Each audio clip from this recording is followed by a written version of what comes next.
পৃথিবী বিখ্যাত একজন কবি শেখ সাদি রহিমাহুমুল্লাহ বালাগাল উলা বিকামালিহি কাশাফাত তুজা বিজামালিহি হাসনাতু জামিউ খিসালিহি সাল্লু আলাইহি ওয়া আলিহি।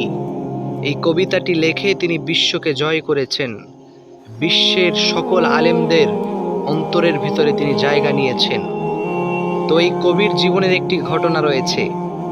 শুরুর জীবনে তার পায়ে দেওয়ার মতো জুতাও ছিল না, এতটা গরিব ছিল। তো শেখ সাদি রহিমাহুল্লাহ একবার ঘর থেকে বের হচ্ছেন আর মনে মনে চিন্তা করতেছেন আর আল্লাহর কাছে বলতেছেন, মালিক, আমি একজন কবি মানুষ, আফসোস পায়ে দেওয়ার মতো আমার একজোড়া জুতা নাই। এই কথা বলতে বলতে উনি ঘর থেকে বের হয়েছেন। বের হয়ে দেখতেছেন ওনার ঘরের দরওয়াজার সামনে একজন ভিক্ষুক বসা। আফসোস ওই ভিক্ষুকের দুইটা পাই নাই। এটা দেখার সাথে সাথে শেখ সাদি রহিমাহুমুল্লাহ সাথে সাথে আল্লাহ পাক সুবহানাহু ওয়া তাআলার দরবারে সেজদায় লুটিয়ে পড়লেন আর বললেন, মালিক, আপনি আমাকে যা দিয়েছেন এটা নিয়েই আমি আপনার দরবারে শুকরিয়া জানাই, আলহামদুলিল্লাহ।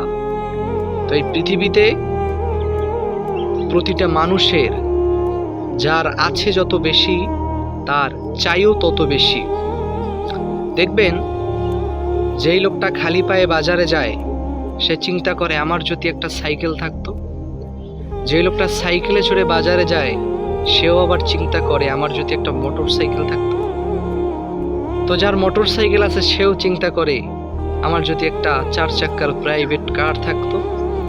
যার প্রাইভেট কার আছে সে চিন্তা করে আমার যদি একটা হেলিকপ্টার থাকতো। এমনি করে যার হেলিকপ্টার আছে তার মনে হয় চিন্তা নাই, সে চিন্তা করে আমার যদি একটা প্রাইভেট জেট থাকতো।